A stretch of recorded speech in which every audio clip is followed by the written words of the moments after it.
Namaste. Thoughts and aphorisms.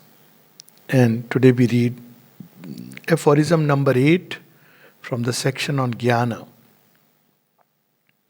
Either do not give the name of knowledge to your beliefs only, and of error, ignorance, or charlatanism to the beliefs of others.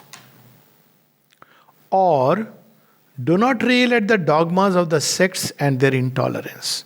So either you accept that there are different belief systems, there are different ways people believe in different things, and this applies not only to religious beliefs but also to scientific beliefs. There are many things which are, for instance, the supremacy of reason.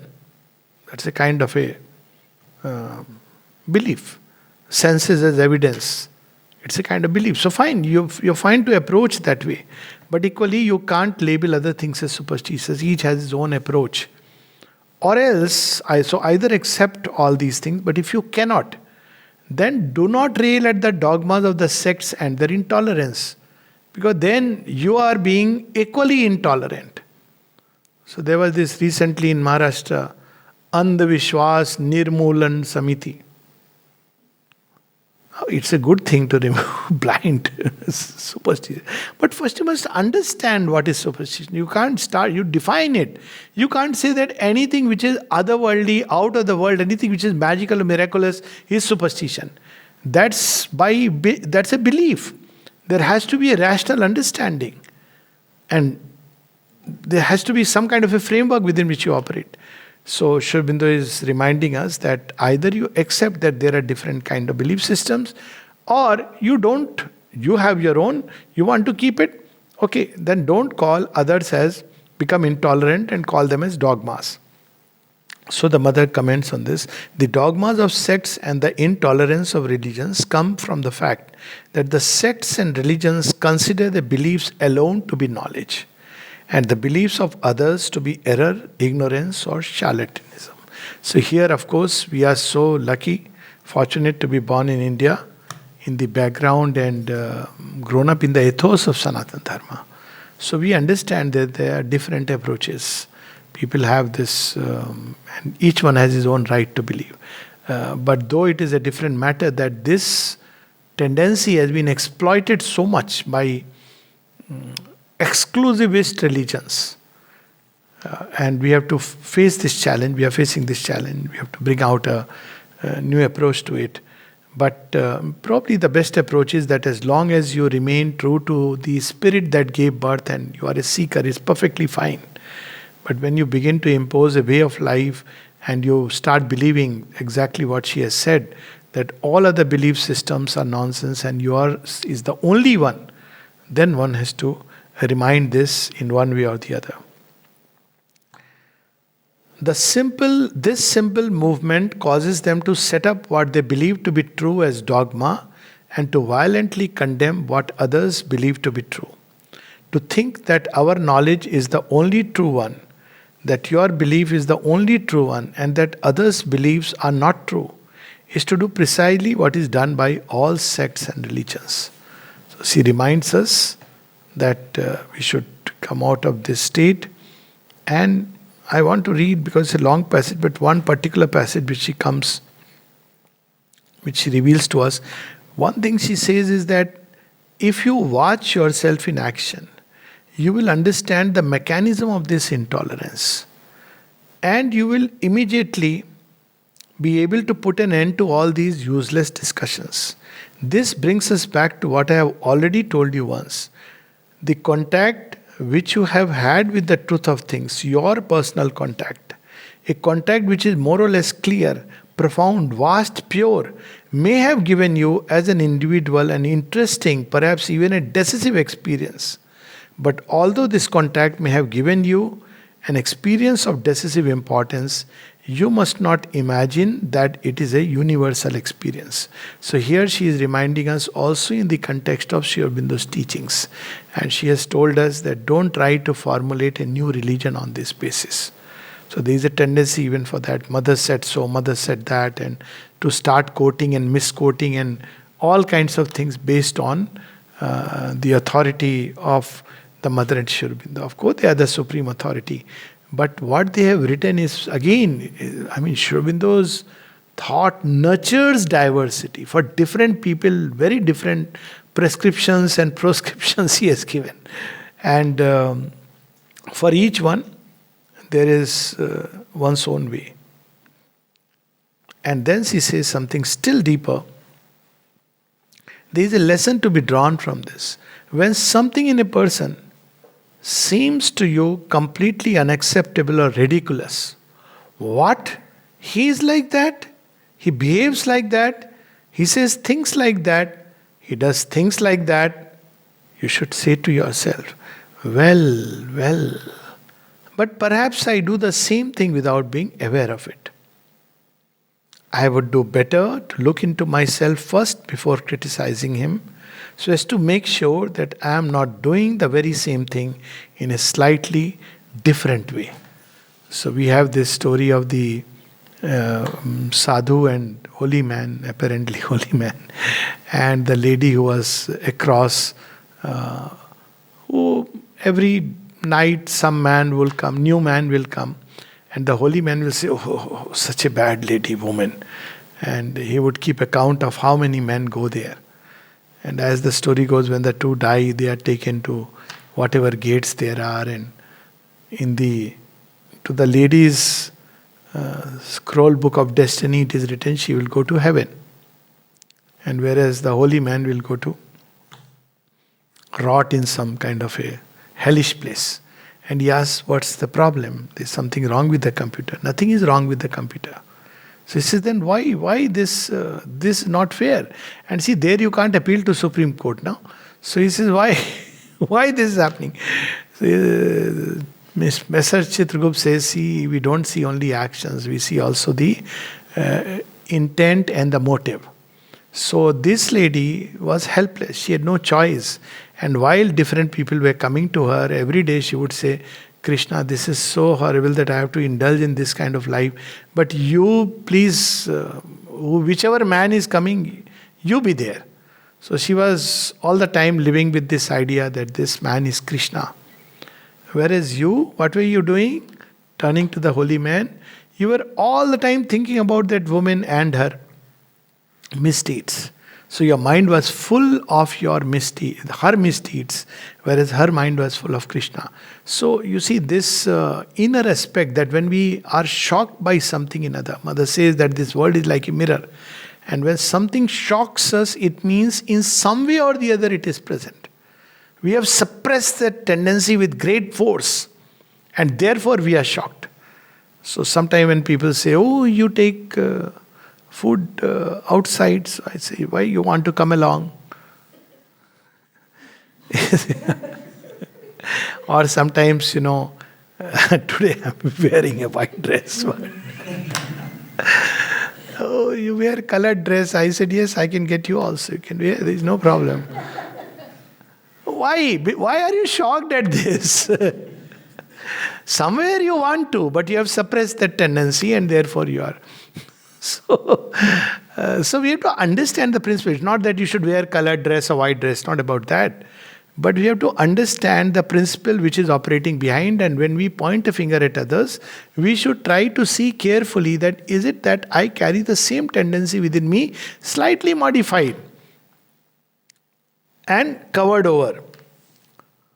So she says, if you have the good sense and intelligence to do this each time you are shocked by another person's behavior, you will realize that in life your relations with others are like a mirror which is presented to you so that you can see more easily and clearly the weaknesses you carry within you. This is such a perfect program for human relationships, and I have seen it so helpful. When I read it first time, like perhaps most people, I was also very shocked that, oh, it is not that person's problem, it's my problem. Then I realized everything is my problem. How does it matter? Whatever the other person is, ultimately it goes back to my response, my understanding, my perception. So how I can change my perception, my understanding, take advantage not in the business way, but take advantage of the situation and the person to learn and grow and evolve. So then I realized this is a good program, lifelong we can remain engaged. So she reminds us. And then she says, try to experience this. It will greatly help you to change yourselves. Whether others will change or not, that's not our concern. And she says something very interesting.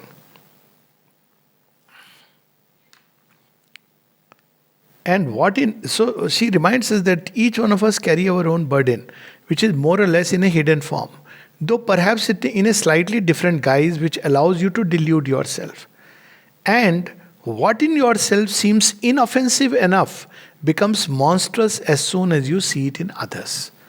So she gives us a very nice way to look into ourselves and understand ourselves. That's the story of Swami Vivekananda going into the court and of the king, and a courtesan comes there to dance, and he gets up and starts going away. Oh, what is this kind of a performance, or what is happening? And this courtesan sings that famous bhajan, Prabhuji more avguni chitna dharo, samadarshi hai naam tiharo. You're supposed to be equal. Kanchan karat paras, kanchan karat kharo. You can make. I have come here. I am a fallen person, but I have come to you so that your touch can redeem me. So don't keep in your heart our avgun. So then he turns back, as the story goes, legend goes, and he sits and he learns a lesson of his life. So this is how she's asking us to be, that don't mind other people's business, but mind your own business, but not just in the way that, well, I'll do my own thing, you do your own thing. Mind your own business means see what is happening inside you, the reactions, the actions. Even if you don't express it, inside there are responses. And look at them like a mirror and work upon them. It will help us evolve. So she says, try to experience this. It will greatly help you to change yourselves. At the same time, it will bring a sunny tolerance to your relationships with others. This is so important in life. The goodwill which comes from understanding. And it will very often put an end to these completely useless quarrels. Now comes my most favorite part, which I had written and kept for a long time. Something which I feel should be remembered by all of us. We quarrel. I mean, whenever you speak about quarrel, everybody has a little laugh or a, smile slipping by the side. So, you see, why do people quarrel? So at one point I was looking for answers, and I saw that they randomly, a page opened and Sri Aurobindo says I used to wonder why do people quarrel for these petty things? And Sri Aurobindo says quarrels are always for petty things. You know why? Because quarrel is by the lower vital forces. So lower vital forces are not concerned about Iran's nuclear policy and Ukraine-Russia war. They are concerned that the food had more salt or less salt. It's so strange, it's so petty to even care about such things. But quarrels are an indication that my level is just where I am. It indicates my level more than anything else. So she says, one can live without quarreling. This is so beautiful.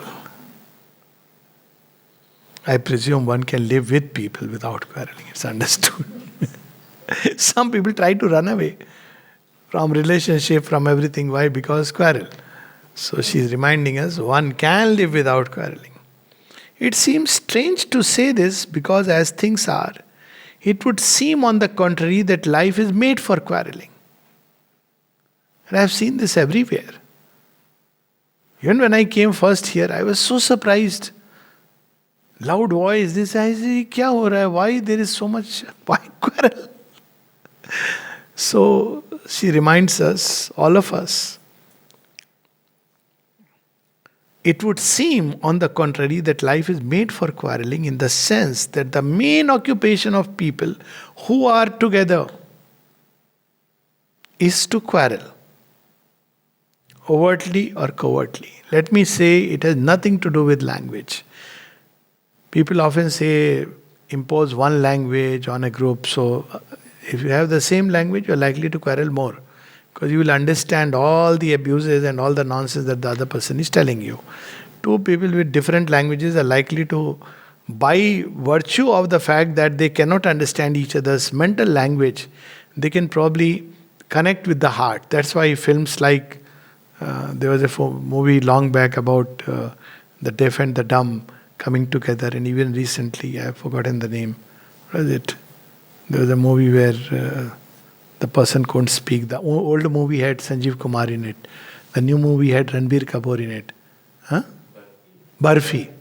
So you see, when the mind is not so developed, you can connect with the heart. But the moment the mind comes into play, people quarrel. And she says one need not quarrel. We can live without quarreling.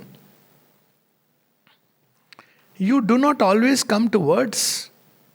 You do not always come to blows, fortunately.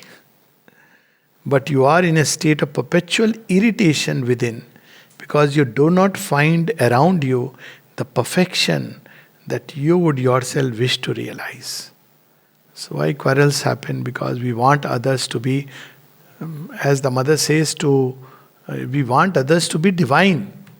It is too much of a burden on that poor fellow, whether man or a woman. Don't expect that. You are expecting all Mr. Miss Perfect. People have limitations. Everybody is struggling, striving, evolving. Try to help each other if you can. If not, follow your own path. But why quarrel? So she is reminding us, okay, and which you find rather difficult to realize. But you find it entirely natural that others should realize it. I have heard people, and sometimes you learn it in such a violent way that if somebody is getting angry, so you get a little irritated and you say, why are you getting angry? So the retort comes, why are you getting angry? I say, yeah, there's a point about that. I'm also getting irritated. Why am I getting irritated? But it's so true that, both are wanting that the other person should be in a calm and quiet state. So this is a perfect program for practice. And she says, puts in quote, how can they be like that? You forget how difficult you find it in yourself to be like that. Try, you will see. See, this is what is yoga in everyday life. So yoga is not just about sitting in meditation. That's easy. You take a $1,000 course and get it done. But take a $10,000 course and teach people not to quarrel. There's a story about it that a person was meditating and then God appeared and then God said, what do you want? He said, Arab and Israel, they are fighting. Can you bring harmony out there? He said, you see, it's a very 4,000-year-old conflict. It's very difficult to create harmony. So ask something else.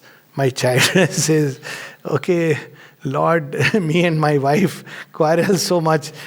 Can you tell us a way? He says, okay, show me that map of Arab and Israel. Show me that map. Maybe I can do something about it.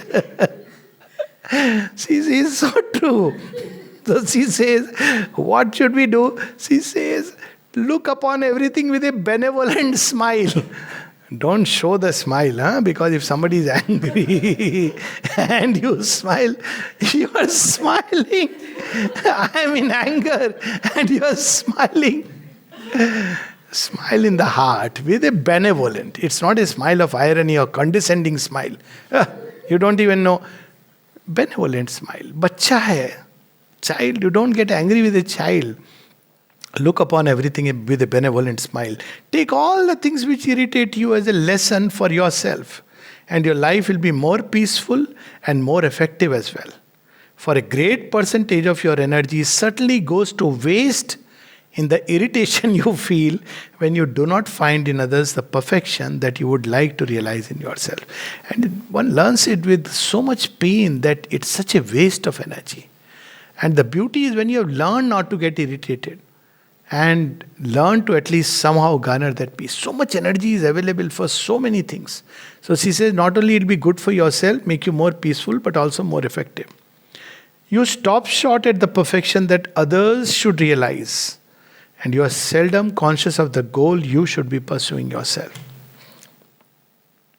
So whenever I see people quarreling, today two people, I said, see, here was such a beautiful goal, so many years. Why waste it in quarrel? So one moment people turn and then they continue to quarrel. Don't interfere after that. Their life, each one's life. But it's so silly that people are quarreling. So what we should do is remain focused on our goal. Well then, begin with the work which is given to you. This is our take-home point. Mother is giving us for free without taking a crash course. That is to say, realize what you have to do and do not concern yourself with what others do. Because, after all, it is not your business. At one place, the mother says, to be concerned with your business only is one of the highest virtues. And our business, fortunately, is to become one with the divine. That's our business.